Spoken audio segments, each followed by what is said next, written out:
Le chef de l'État algérien par intérim, Abdelkader Ben Salah, fait face ce mercredi à de nouvelles manifestations et un appel à une grève nationale. Ceci au lendemain de sa nomination. Le soutien au président soudanais Omar el-Béchir semble se lézarder au sein de l'armée, un des piliers du régime. Pendant ce temps, la mobilisation continue de jour comme de nuit pour réclamer son départ. Dans l'est de la RDC, des élections législatives partielles ont été remportées à Beni et Boutombo par les proches de Martin Fayulu et par les pro-Kabila à Yumbi. C'est ce qui ressort des résultats provisoires.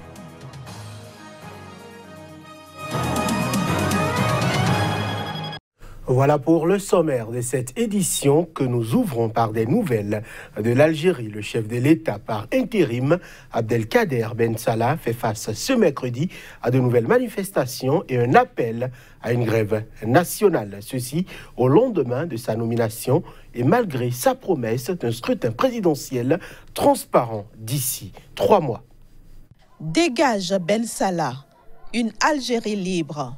En matinée à Alger, quelques milliers de manifestants gardés par un important dispositif policier étaient déjà rassemblés sur la place du 1er mai et près de la Grande Poste, les deux poumons de la contestation qui ébranlent le pays depuis 7 semaines.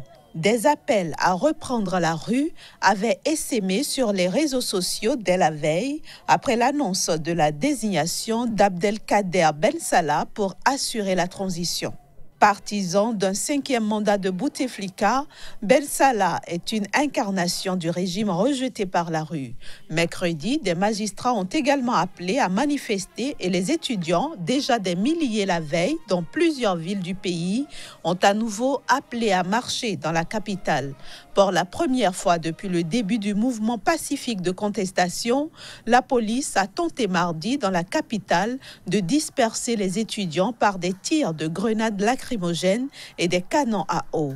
Mais les regards sont aussi tournés vers vendredi, traditionnel jour de manifestation depuis plus d'1 mois pour des millions d'Algériens qui promettent de retourner dans les rues en masse pour demander le départ de Ben Salah et la fin du système.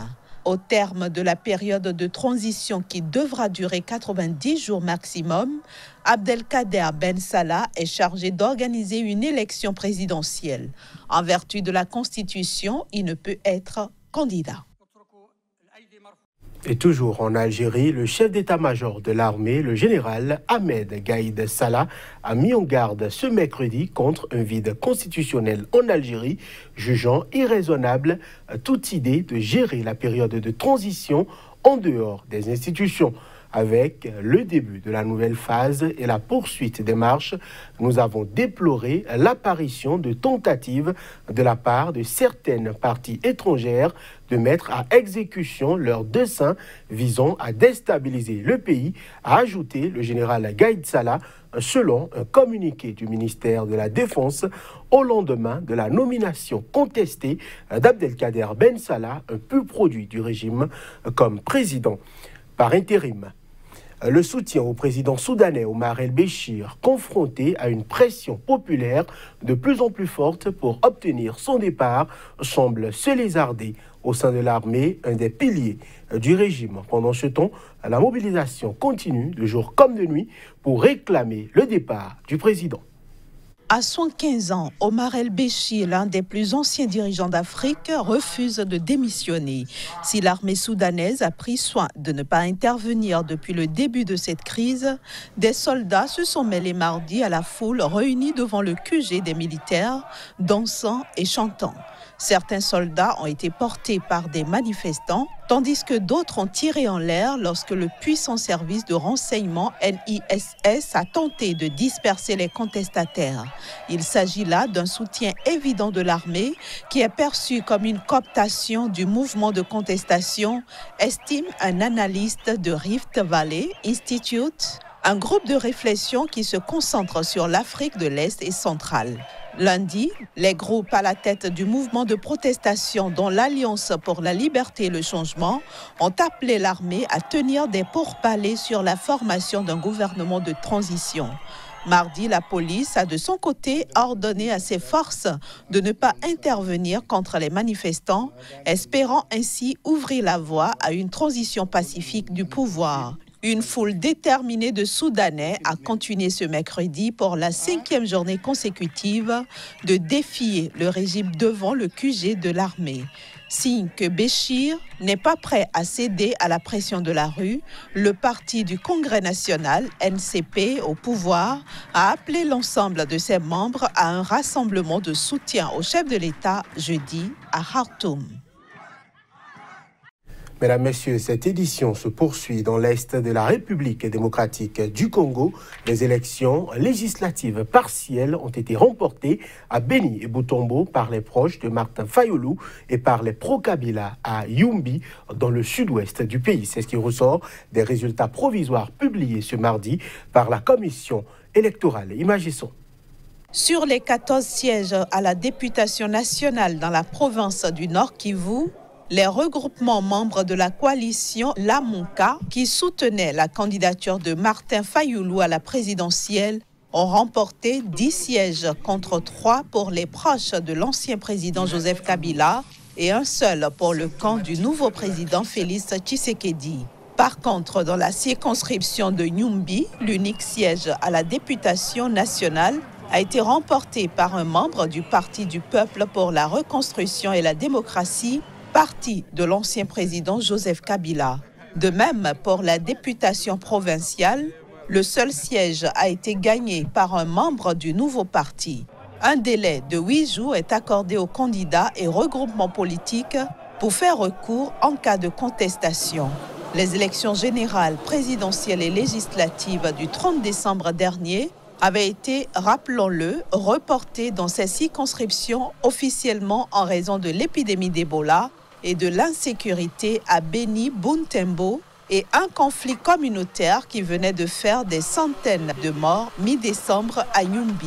Le vote n'a donc aucune incidence sur l'élection à la présidence de Félix Tshisekedi, proclamé vainqueur par la commission électorale, puis la Cour constitutionnelle en janvier.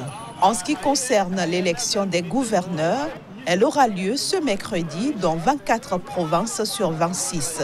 Selon le calendrier publié ce mardi par la commission électorale, ce scrutin sera organisé dans les provinces du Nord Kivu et de Mai-Ndombe le 30 mai 2019.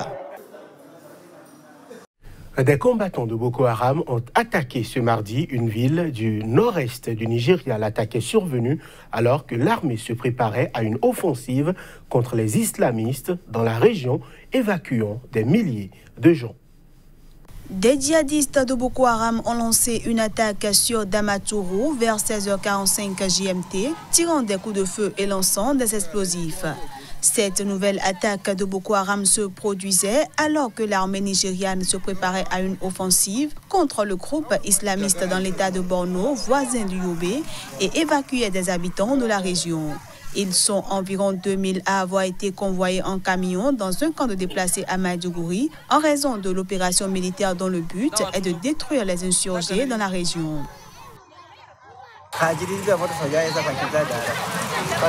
Hier soir, l'armée est venue en véhicule avec une trentaine de camions pour nous emmener en dehors de notre village.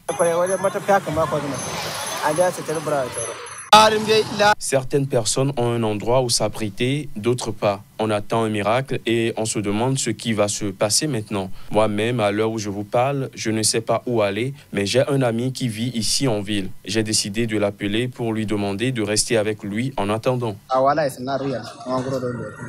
Le conflit avec Boko Haram a déjà fait plus de 27 000 morts depuis son début en 2009 et 1,8 de personnes sont toujours déplacées dans le nord-est du Nigeria. Mais outre les attaques djihadistes, le Nigeria, pays le plus peuplé d'Afrique, est confronté à une série de violences ayant fait plus de 100 morts rien que ces 4 derniers jours à travers le pays. Plus d'1 million de personnes se trouvent en situation d'insécurité alimentaire au Cameroun. Ces chiffres ont été publiés à Yaoundé par le ministre de l'Agriculture et du Développement rural. Il s'agit de résultats d'une étude portant sur la situation de 40 départements de cette région du pays. Le point avec Narcisse Oum, notre correspondant sur place.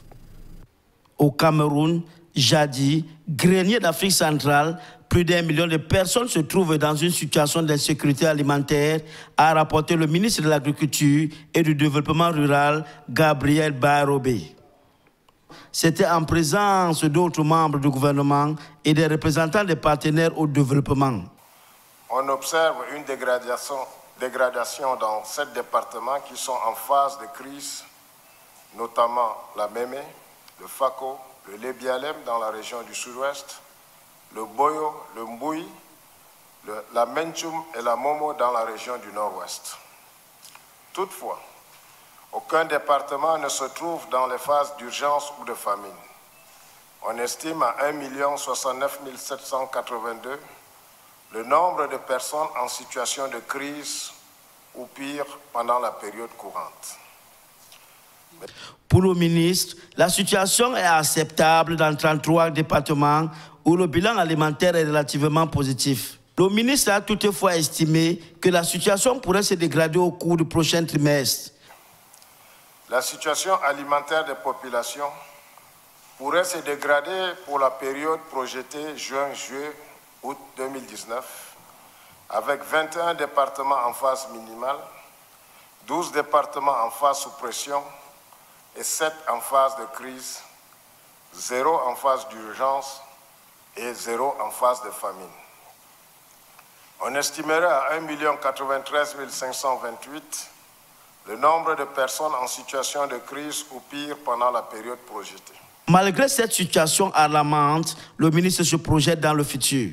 Dans les régions septentrionales, nous devons contrôler les prix des denrées et des céréales de base et limiter à l'occasion leur érosion vers les pays voisins. Il s'agit concrètement ici de l'analyse du cadre harmonisé d'identification des zones à risque et de l'analyse des populations en insécurité alimentaire du Cameroun.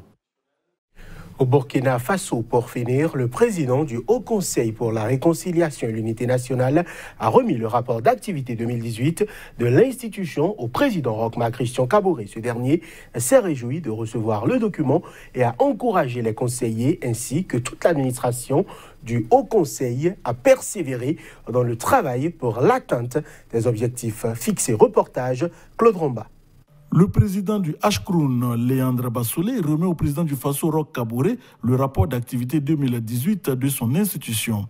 Le Haut Conseil pour la réconciliation et l'unité nationale, créé au lendemain de l'insurrection populaire, a pour principale mission de faire la lumière sur les crimes et toute autre violation grave des droits humains de 1960 à 2015. Et selon les documents remis, le chemin de la réconciliation et de l'unité nationale passe par la manifestation de la vérité, la justice et les réparations, la prévention des crises et le pardon.